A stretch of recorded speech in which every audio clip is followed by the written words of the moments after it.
So good night, everybody. Today we are having our sixth episode on our podcast on objectivism. Today we are going to have Dr. Robert Garmon.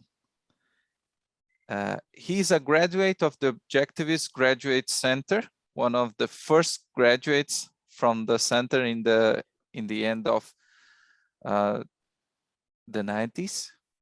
So he lectured on philosophy in many objectivist conferences. He's a PhD in philosophy from the University of Texas at Austin. So thanks for being with us today. And so it's really important to bring up a little bit of the context for this interview. We are seeing from in the past 10 to 15 years, biggest discussion on the concept of liberty.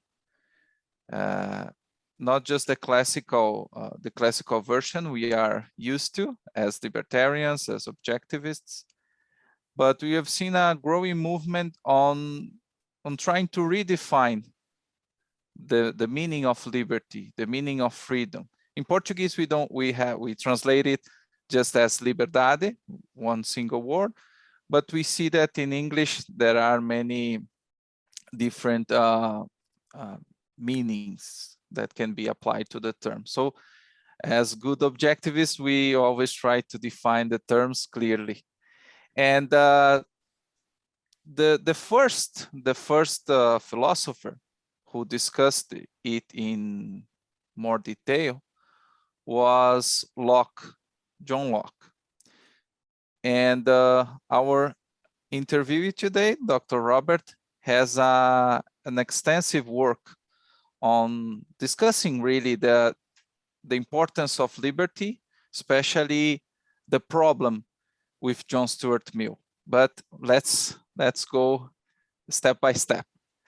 So the first question is, where did the original American understanding of freedom, of the term freedom and freedom per se, come from? Well, thank you, Mateus. Thank you for having me. This is an extremely important topic, and especially in today's world, you know, the idea of liberty is out there everywhere, and yet to take any direction, you can see people using the concept to defend radically different ideas. So you mentioned in your introduction that people are trying to redefine liberty. I wish that were really the case. Rather, what people are doing is they're slinging the term around without much of a clear definition. And I would say that the philosopher who most sort of redefined liberty is John Stuart Mill, but that's we're getting a little bit ahead of ourselves. To start with, let's go back to the beginning. And when the first kinds of discussion of liberty as a central political philosophical concept came from John Locke, the British political philosopher who lived in the latter part of the 1600s. And Locke was, of course, extremely influential on America's founders and is sometimes called the philosophical founding father of America. And I think there's a lot of truth in that. And Locke began his political philosophy by asking a very simple question, which was, why do we need the state in the first place? You know, we have governments everywhere, but why? What is the purpose of it? And that wasn't his innovation. It was something that was kind of percolating at the time. It was the Enlightenment, the era of questioning the foundations of institutions of all kinds and of really of all knowledge. And so other philosophers had invented this concept called the state of nature without a government, and they did various things with that concept. But Locke used it to provide his argument for why we need government in the first place. And to him, the state of nature was a place where there were moral laws, and people by and large would be rational and would attempt to deal with each other properly. They would be governed by the moral law, as he put it. But there was one key problem, and he phrased it in a couple of different ways, but what we would say is that you were always under threat of coercion. And so for Locke, and this took various forms, he talked about some aspects of how coercion entered into the state of nature. But for Locke, that the reason that we need government in the first place, the reason that the state of nature is not an ideal state, is because other people are potentially able to initiate force against the individual. And so that's, for him, the whole core of the notion of liberty or freedom. And you're right, there are some subtle differences. The way I deal with it, I treat those essentially as synonyms, even though they come from different etymological chains. But what Locke argued is that the fundamental need that we have in society is to be protected from coercion. And for him, freedom was the absence of force. And he was actually pretty explicit in this, even though he was really the pioneer. And it's difficult for the first person groping with a brand new concept to be crystal clear in definitions.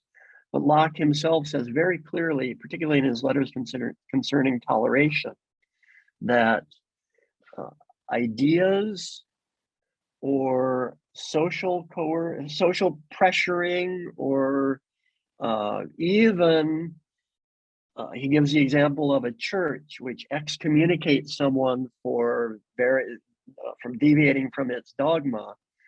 Those, he says, don't violate your freedom because they don't coerce you. You still have the freedom to go elsewhere. You still can choose to live otherwise, even though it may be very painful. If anyone has ever been excommunicated from a church, it's not a fun thing. But he says your freedom is still intact. When your freedom is not intact is when someone takes a club to your head and says, join my church or else.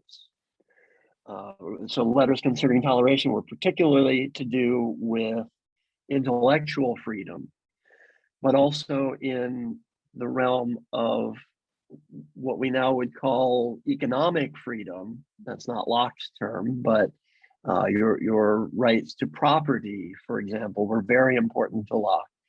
There too, your freedom exists as long as you are free to choose for yourself, absent coercion from other people, or especially from the state. So that's kind of the core concept of freedom as it developed, and especially in the American context, where I'm from, that was written right into the basic idea of what the founding fathers intended by liberty or freedom.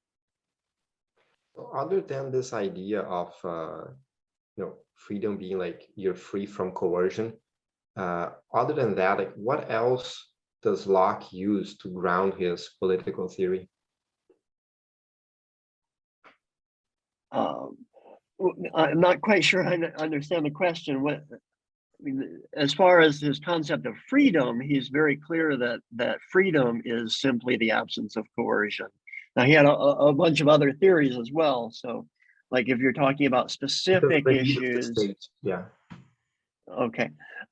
So specifically, why the state is necessary. Yeah.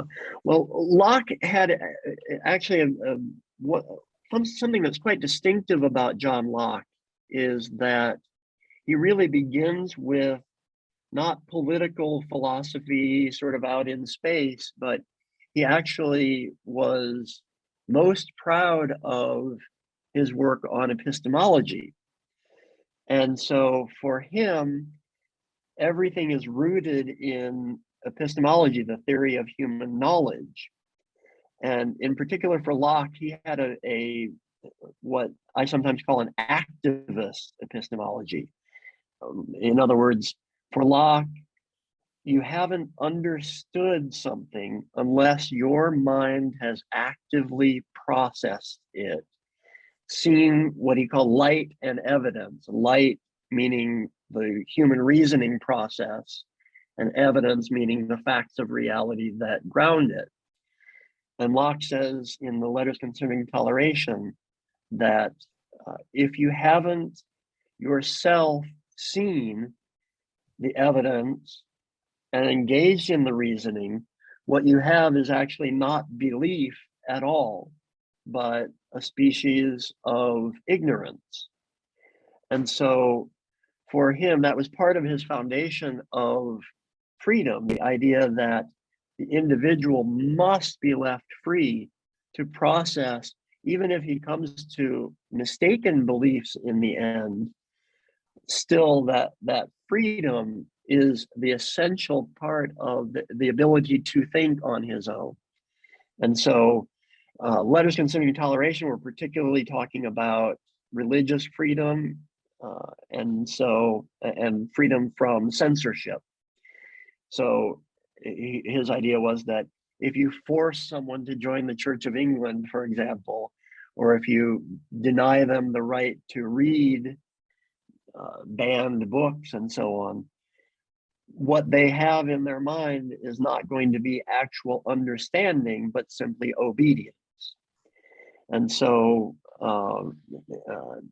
for him, the case for liberty is really rooted all the way down into the most fundamental philosophic ideas about human nature.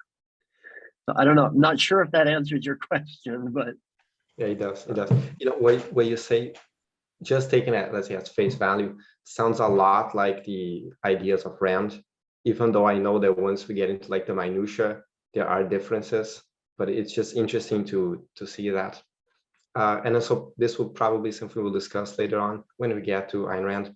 But so how did Locke, and I'll be interested in seeing the difference between Rand and Locke. So how did Locke distinguish, let's say, the realm or the branch of ethics and politics?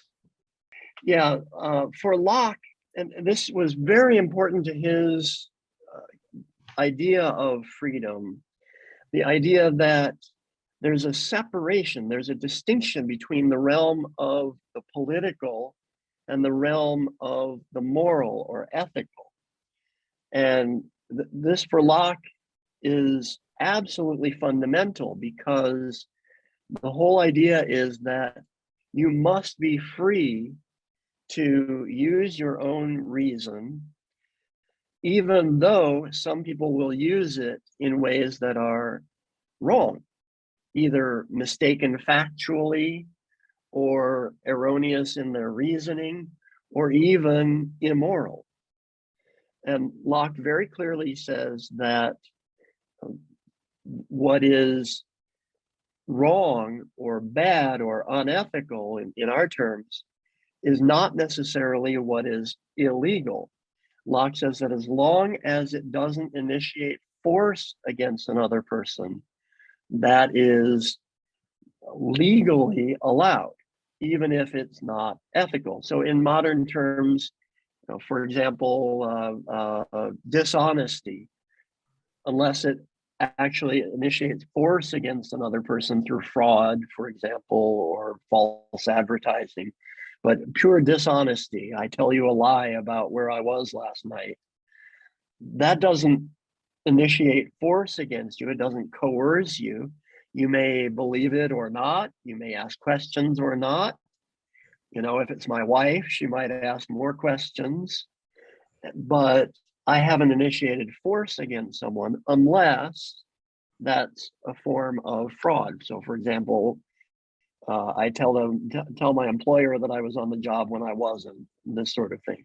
So for Locke, that's an absolutely key distinction. And I think it's fundamental to all defense of liberty after Locke, right up to the at least late 19th and early 20th century. The idea that, the famous quotation, which may or may not have actually been said by Voltaire, I disagree entirely with everything you say, but I would defend to the death your right to say it. That's sort of a summary of the zeitgeist. Whether or not it actually came from Voltaire is somewhat debatable, but that was the whole notion of liberty, because you should have the right to say what I disagree with. And that's Locke's idea that you have to be able to actively process the information in order to meaningfully say, I believe in whatever it is, politically, religiously, or otherwise. Yeah, let me slip in a question here on the historical context. I mean, actually, I thought of a bunch of questions on this historical context. Let me just put one. So Rousseau, which is around the same time of Locke, I think a little bit earlier, he wrote The Social Contract.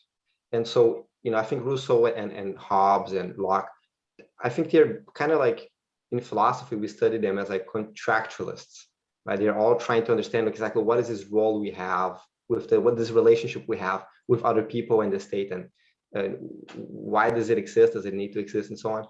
So what do you think is the difference, and let's say more so the historical significance of having a figure like Rousseau, who had his take on the social contract, and then having a figure like Locke?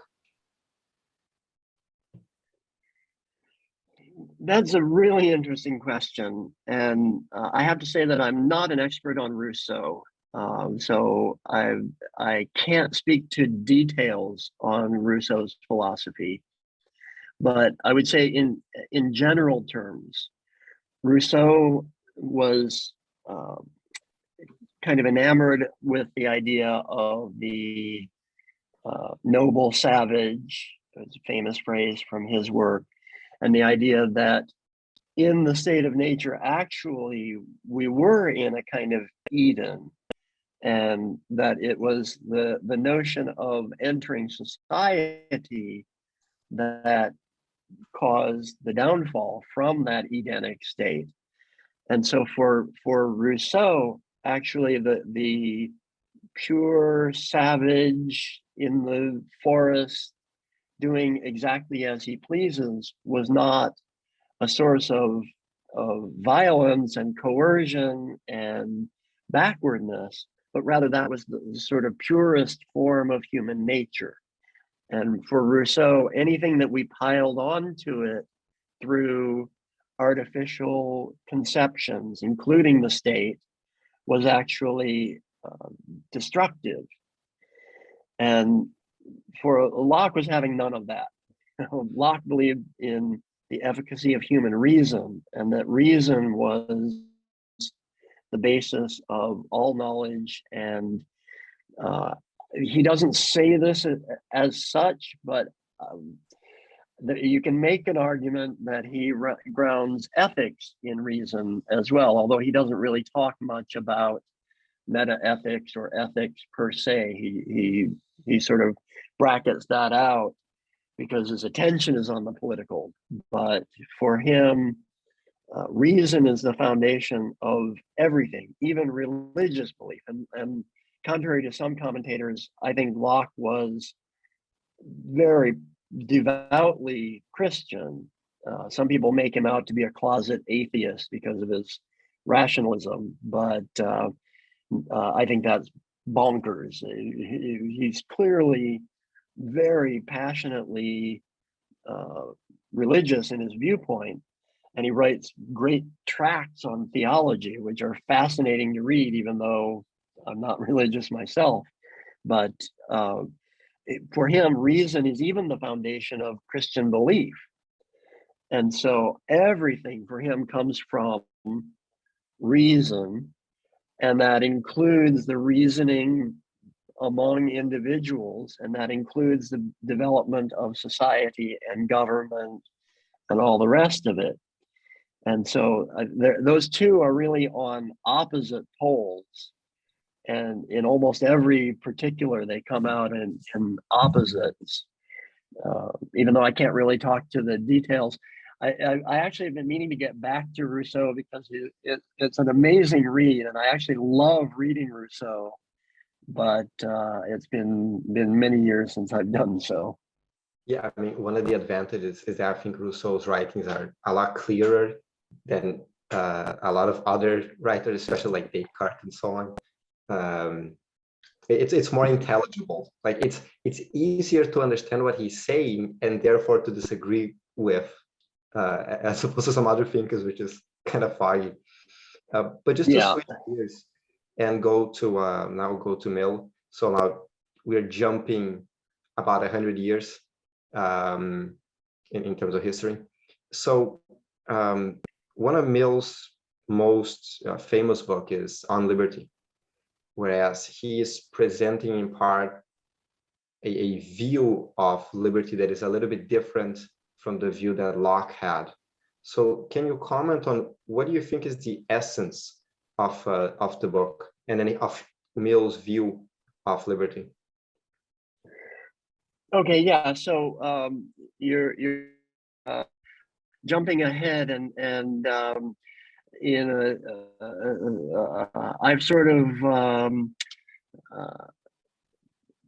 preceded the conversation because I've argued that the next logical step in the progress toward, or not progress, but the next logical step in history toward the current age is John Stuart Mill. And Mill was a little more than 100 years after Locke. He was born in 1805, and On Liberty was published, I believe, in 1848. So quite a bit later than Locke's writings. Locke had really been the fundamental philosopher of what became known as liberal thinking for pretty much the entire intervening period, with a little bit of then a side injection from Adam Smith and the economic thinkers like Ricardo and actually John Stuart Mill's father, James Mill. So there was this sort of growing liberal movement, still based fundamentally on John Locke's ideas, but with some additional philosophical ideas that I think in some ways undermined Locke's project. So John Stuart Mill was born in 1805, and he was kind of the dominant intellectual figure in England through the entire 19th and actually into the early 20th century, long after his death. And Mill begins his great work on liberty by saying that liberty has basically won. Everyone is for liberty, but the concept of liberty, he says, is not well understood because everyone thinks of freedom as meaning simply freedom from coercion in Locke's terms, but they're missing this other thing, which Mill terms social coercion, or the social tyranny of the majority. Now, that term tyranny of the majority had been introduced by some earlier thinkers, but they mostly meant it to mean political tyranny. So, for example, the majority of people on a desert island, the 3 people stranded on a desert island, the majority votes to cook and eat the third one, right? That's sort of the classical idea. That's tyranny of the majority. And invasions on property rights and so on often were accused of being tyranny of the majority. But Mill said that misses an essential point, which is social tyranny, tyranny which is not imposed at the point of a gun, but by social pressuring of a certain kind. And by that, Mill means exactly what Locke had called not a violation of liberty, but part of the moral realm. So, for example, that church that expels you for being a heretic, Mill wants to say that is a form of tyranny, which is in some ways actually worse than political tyranny, because he says it sinks deeper into your soul, where you might rebel against political tyranny. Mill thinks far fewer people are going to rebel against this sort of social tyranny.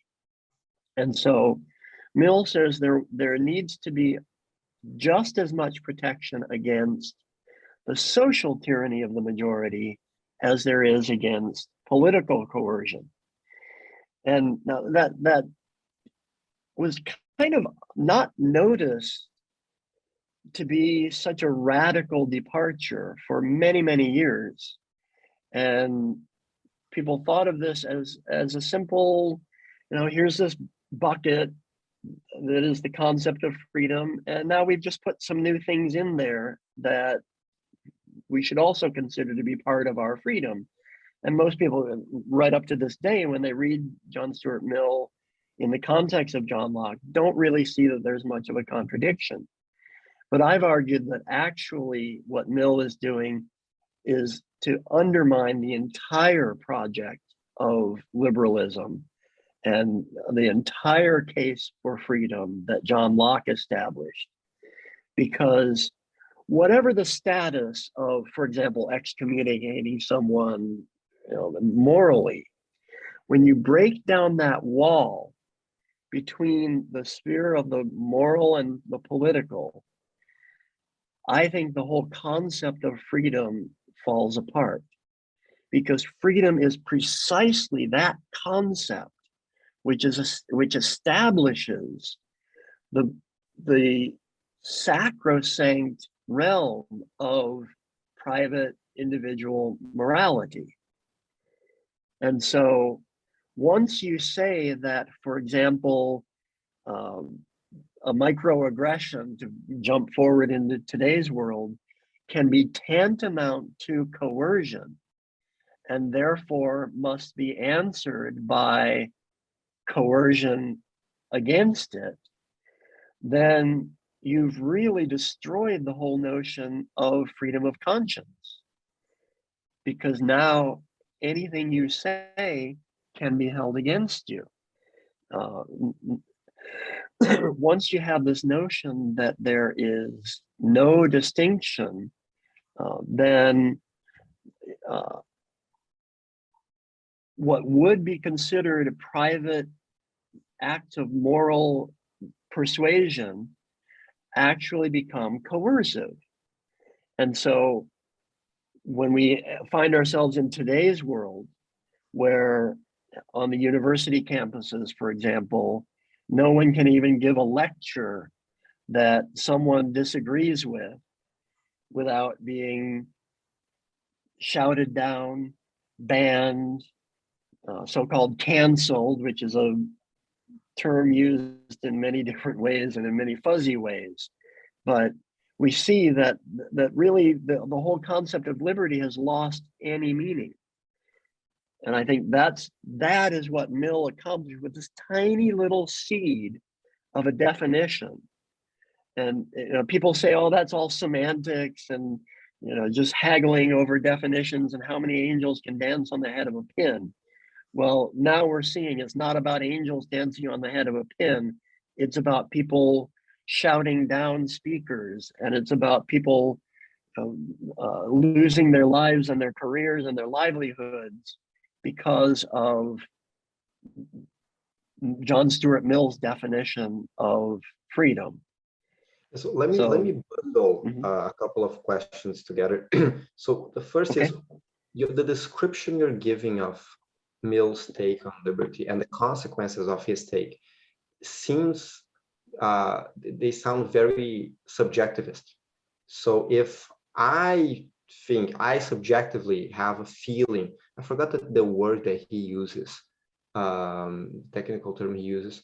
But if I have a feeling or a sensation that something is off, then my desire is that, this thing stops or that this thing doesn't go on. So if I'm in a university campus and I don't feel like the professor is giving a lecture that is appropriate, or I feel offended, or I feel hurt, or so on, then I don't want him to give the lecture. So I'll organize to not have him do that. So that view seems to bring a lot of subjectivism.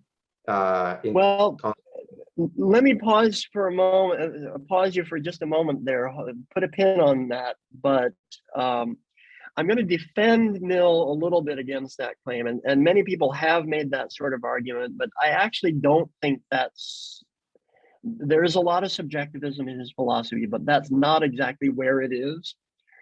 Because he does specifically say that not anything that hurts your feelings constitutes coercion. It's specifically when it imposes what he calls a harm on you. And he's famous for his harm principle, which says that in effect, rather than the old idea that violations of liberty are out, he says you have freedom of conscience insofar as you do not harm others. So he's not going to go so far as some of the radicals today would, where anything that hurts my feelings is coercion against me. But where he does plant his flag is on anything which can be said to harm other people. And so there's a little bit of a protection there against the utter subjectivism. Right. However, what exactly constitutes harm is very difficult to define.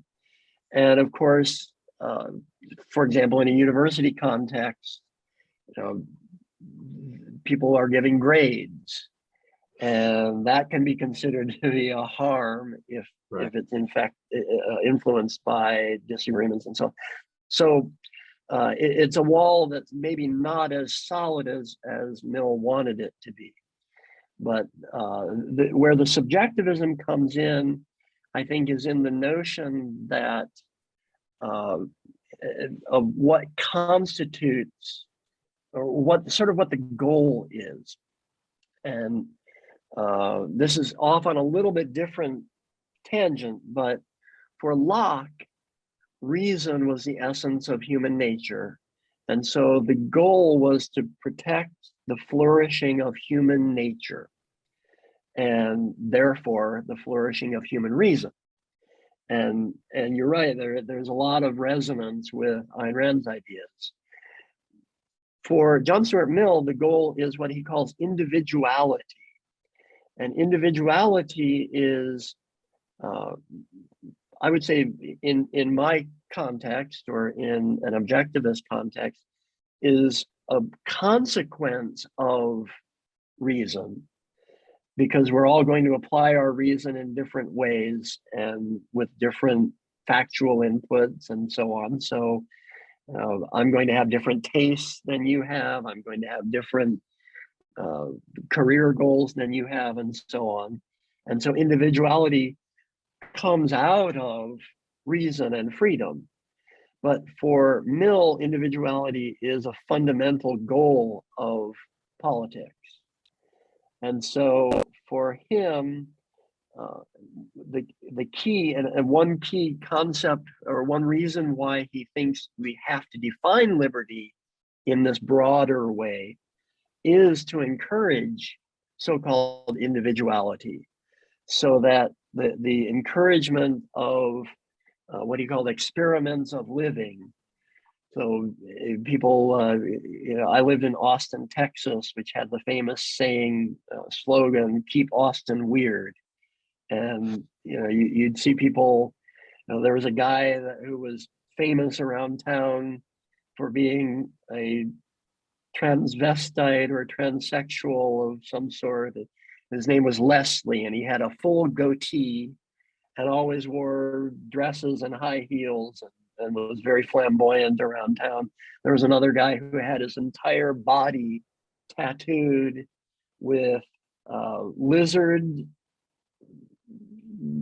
skin-like things, and his face was a puzzle with a few pieces missing, sort of symbolically enough. And he'd actually had implants to give him horns. Right. So he looked like an iguana with a puzzle on his face, and a few pieces of the puzzle were missing. Now, those are experiments of living, and that's individuality. And hey, you know, again, I would say if he's not coercing anyone, that's his freedom. I don't necessarily have to think it's a good idea or morally approve of some of those choices. And so again, that's the key thing that Locke protects, is the freedom for me to say, you know, I don't know the guy individually, but I'm guessing that there are some, if not moral, then psychological problems there.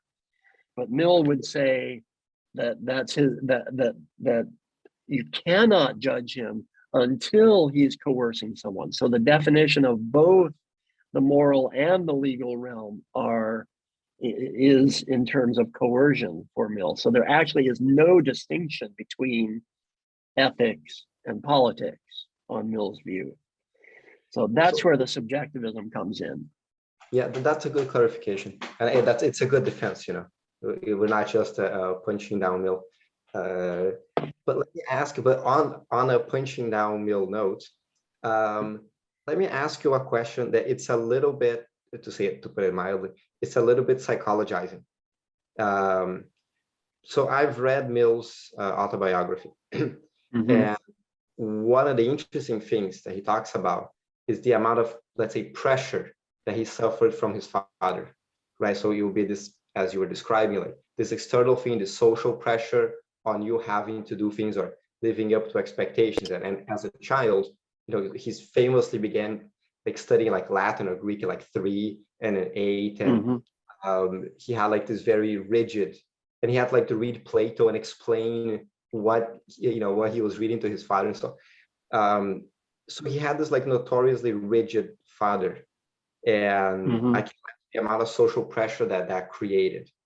And then later on in life, he couldn't really be with the woman he wanted because she was married, and then he basically had to wait for her husband to die, as far as I remember, and then they got together. And then, shortly after, so it's like his life didn't seem like, these like say external aspects of his life didn't seem the happiest, let's say.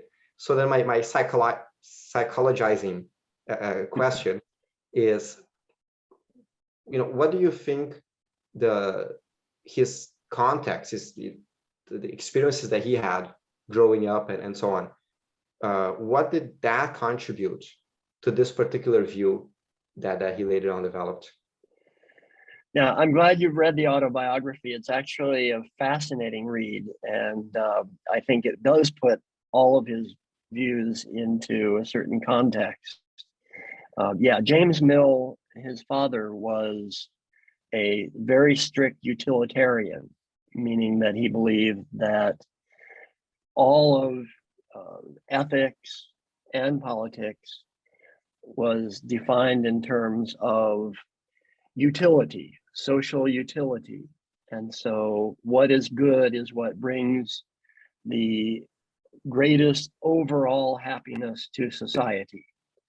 And so, and this leads later into behavioralist economics, where the idea is that we all are products of incentives, pleasure and pain, basically.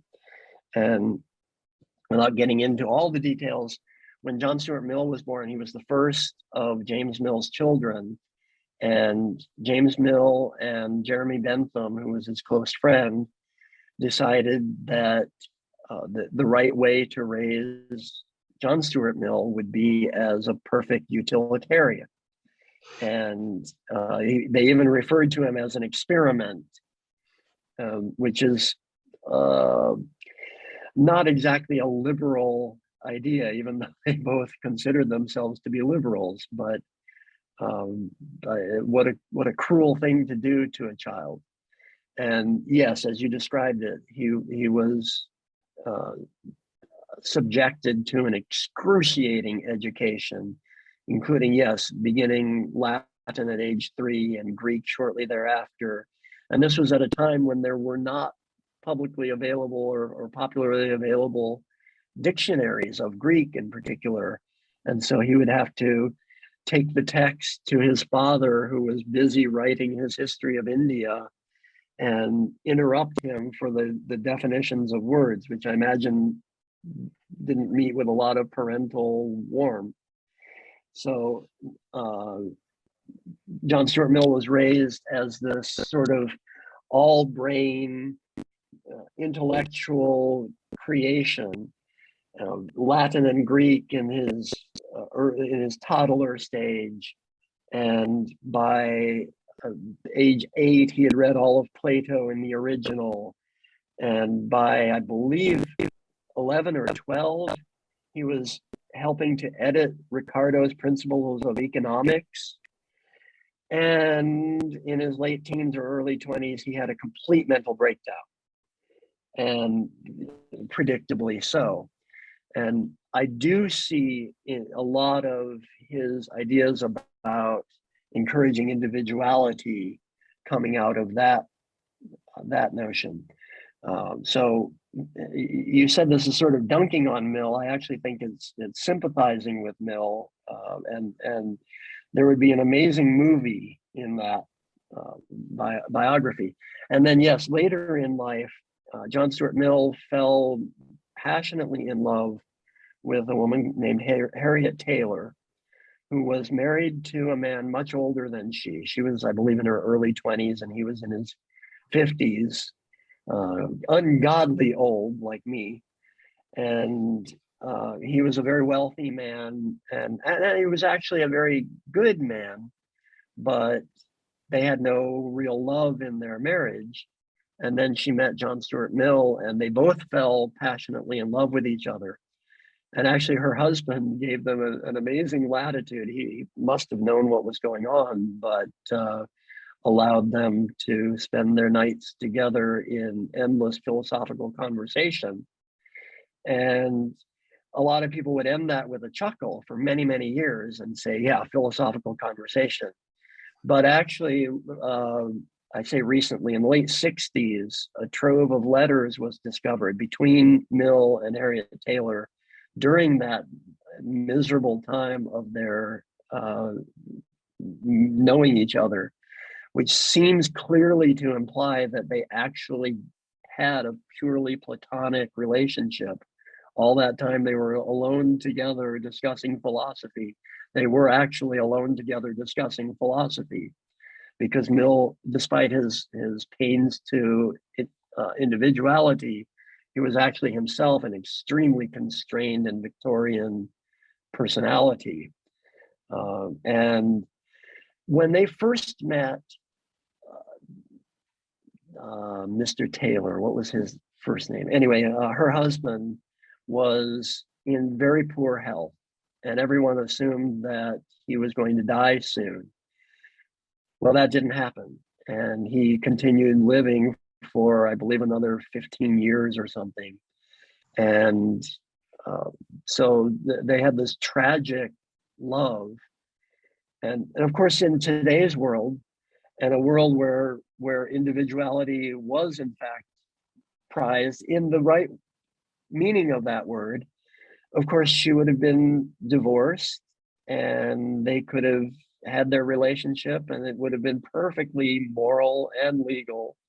But Mill himself, even though he advocated for individuality and experiments of living, could not break out of that Victorian notion that you can't violate the sanctity of the family. And so they had this tragic love non-affair until the husband finally died. And then about 3 or 4 years later, she got tuberculosis and died. So they had a very, very short time actually together. And John Stuart Mill himself also got tuberculosis at the same time, lived a little longer, but he also died quite young. So yeah, there's a lot to do with his personal story in his philosophy, and one doesn't have to psychologize. The philosophy is the philosophy, and the life history is the life history. And one can say, I certainly understand why he believed what he believed, and I utterly reject it as a philosophy. Right. Yeah. Yeah. And I would say that Mill is not a black heart. I think Mill is a tragic figure of history. I think he probably was about as honest as one could be under those circumstances, but he had just some, what I regard as very, very destructive, wrong ideas. And now just to kind of bring this back to the political and circle back around, Mill's father and Bentham had been economic liberals as well as social liberals. So they were both for freedom of thought and freedom of trade. And they both were more, James Mill in particular was much more of an economist than a philosopher, although he was both. But John Stuart Mill, because of his redefinition of liberty, actually began by being an advocate of freedom, but in his later days, he became he at least flirted with socialism. And in his famous textbook on economics, Principles of Political Economy, he argued that we should at least experiment with socialism. And why is that? I think it comes back to his definition of liberty, because if you think about any action based on a social disagreement, which may impose harm on another individual, and harm being defined generally not as coercion, but in terms of generally something that would hurt your interests, what could better fit that definition than, for example, an economic boycott or even economic funding? So, for example, if Disney wants to advocate for gay and lesbian rights, then that becomes coercion or tantamount to coercion on John Stuart Mill's view. And so Governor DeSantis of Florida steps in and tries to slap down Disney for what is purely an economic transaction. And so, in fact, I think where John Stuart Mill attempted, and I think in his own mind, he really thought he was defending liberty, he actually ended up undermining liberty in radical ways and leading straight to today's world of wokeism and microaggressions on the one hand, and in the economic sphere, much more quickly. It took 100 and some years, almost 150 years for the social implications to spin out to their ultimate conclusion. But even within his own lifetime, he had become something of an advocate of socialism, and certainly liberals after Mill in the Anglo-American world became known as defenders of social freedom, but opponents of economic freedom and proponents, in fact, of socialism. So that split between classical liberal and modern liberal began, I believe, straight from the works of John Stuart Mill. And I think he set in motion the ultimate unraveling and self-destruction of the whole liberal project, and indeed of the whole concept of liberty. So that is why I regard him really as public enemy number one when it comes to the case for freedom. Yeah, so just to circle back to Locke, and then like to tie it in with Rand, and then, as well as with Mill. So how do you think that Rand improved Locke's view on the purpose of the state, or the justification? Well, I think Yeah. I think there are a number of ways that Rand represented a major step forward from John Locke. And it's not to take anything away from Locke. He was the real pioneer. Without him, I doubt Ayn Rand's political philosophy would have been possible. But she really brought a grand integration into political philosophy. So Locke began those connections between epistemology and political philosophy. Rand really made that a rock solid connection. So she provided a full epistemology that really fleshed out in many ways what Locke had begun to do. And then she also integrated the two sides of liberty that John Locke had argued for in a way separately, even though I think they fundamentally come down to the same thing. And you can see, again, some bridges between the two. It's a little bit like the corpus callosum in the brain. There's a tiny little connection, but really there's this big area over here that is his defense of property rights. And there's this big area over here that is his defense of intellectual freedom. And only the tiniest little connection between the two. Well, Rand made the connection in a couple of different ways.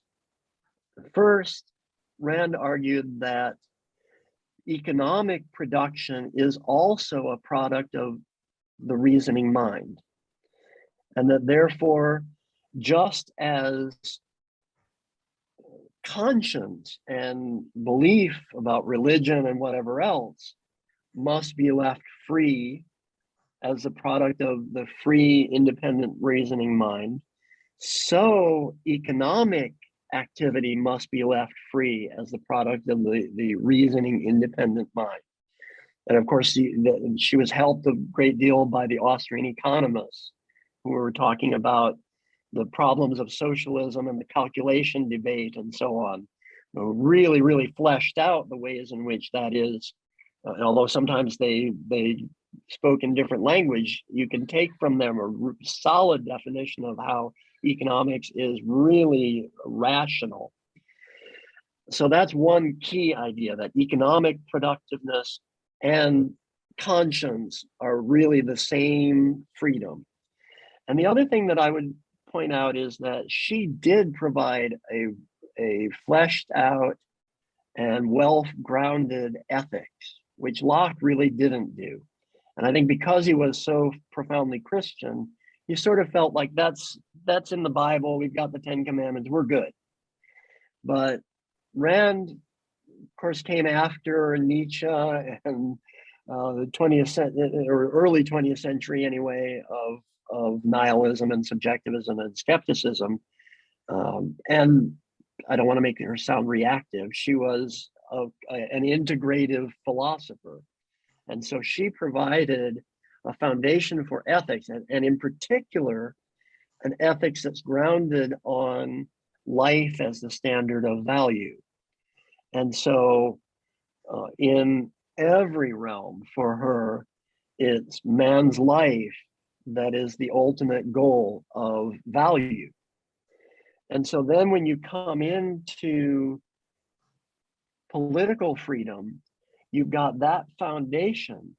And so when she talks about freedom as the essential condition for human survival, that includes obviously economic freedom, because that's essential to our existence, but also social freedom, or the freedom of thought, which is just as essential, since reason is the essence of our nature.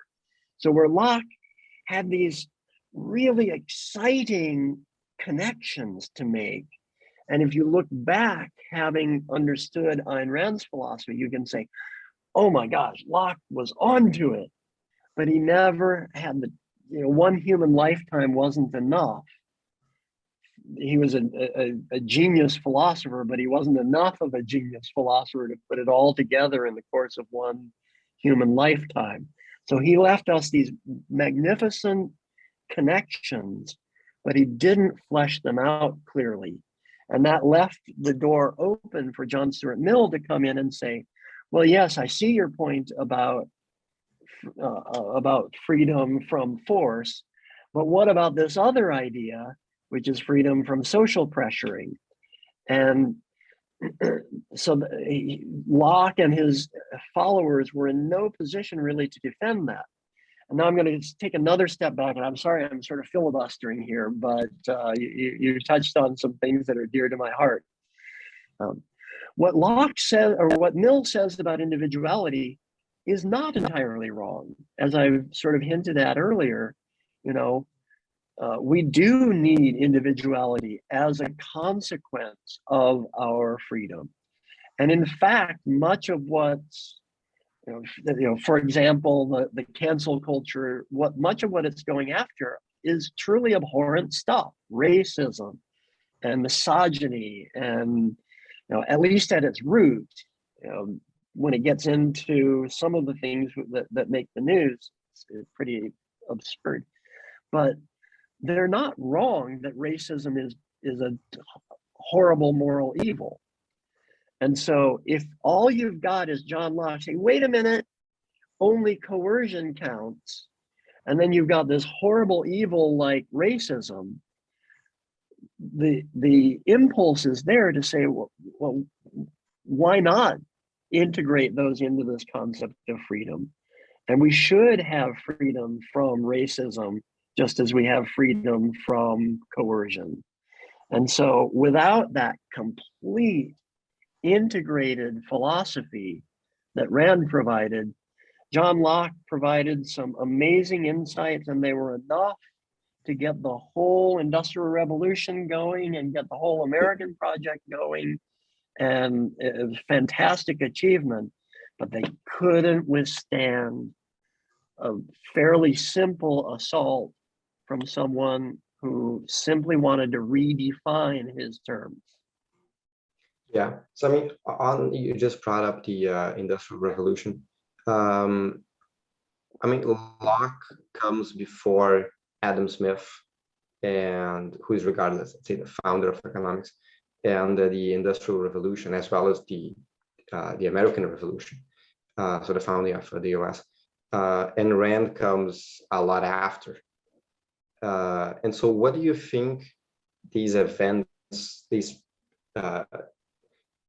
played in, let's say, what was lacking for Locke, and all the extra stuff Rand had to work with to then build the philosophy? Mm-hmm. Yeah, I think an awful lot of what Rand had to build with was her own additional philosophical work. So the fact that she spent so much work on creating a complete ethics was essential. And if I can do one more quick aside, for example, Ayn Rand defined independence, which sounds like individuality, but for Rand, independence was the use of the independent reasoning mind and not just individuality. So just little details like that she had really thought out this complete ethical system that stood as a bulwark against the Millian ideas. But there was a lot in the history that helped her to develop her ideas. And she herself said that she could never have developed her political philosophy without the Industrial Revolution.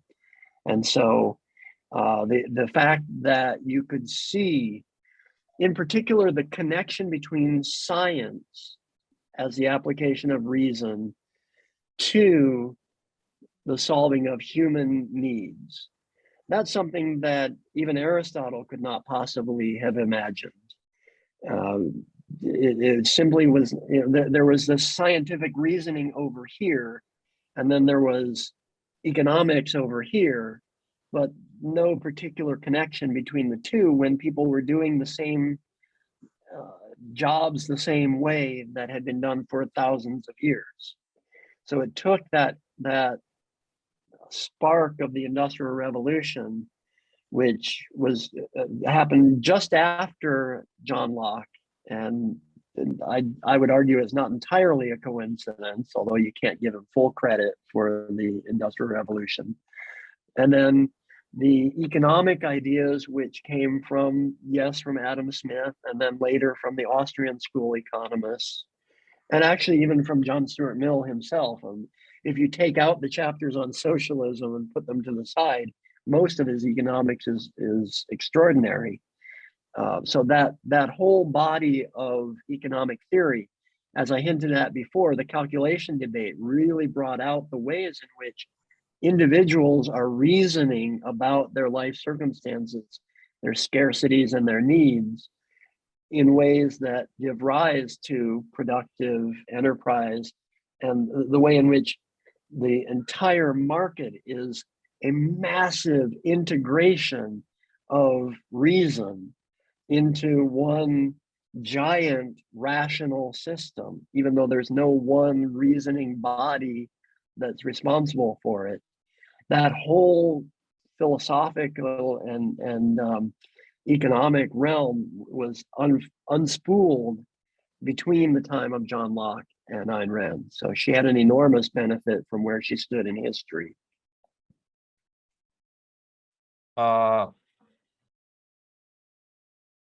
Talking about, you mentioned several schools of thought. You mentioned Adam Smith, the Austrians, and last week I was listening to a discussion regarding the role of the state for Austrians, for anarcho-capitalists, for objectivists, and what you see a lot of times is that.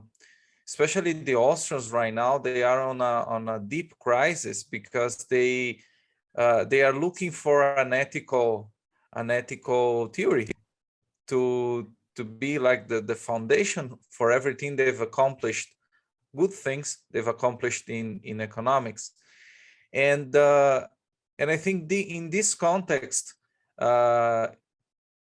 It is, and also to close our conversation, the best question we could have right now is, why is Rand's moral defense of liberty, of capitalism, of the individual, is fundamental to the political ideal of liberalism, classical liberalism, in the sense that you had to defend it after Mill. But why is it important? Because most of the people, they know they need a moral defense, especially the Austrians, but they don't seem to accept or to try to understand the objectivist perspective.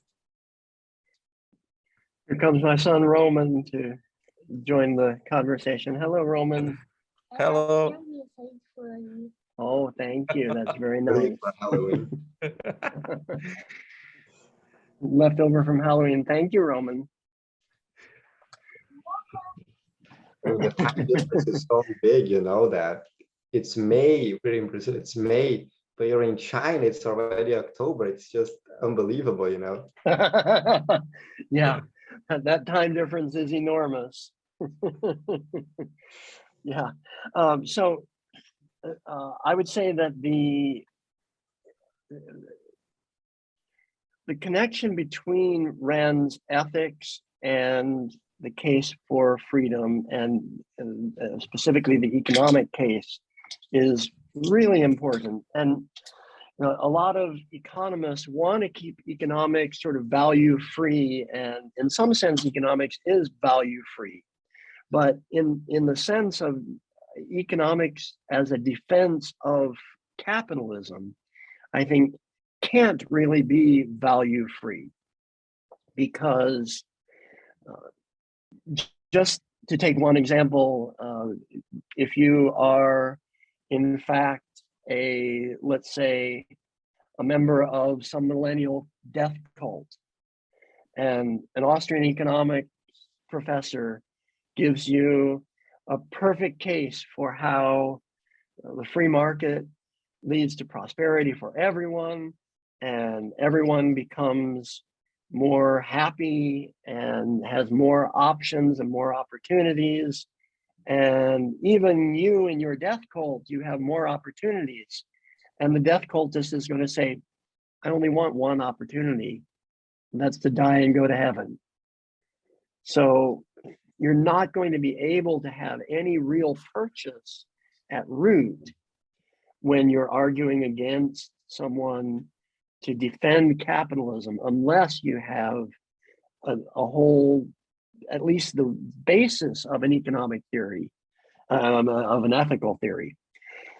And I think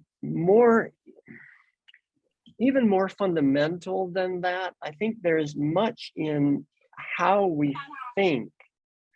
Roman, it's daddy's time right now. Can you be quiet, please?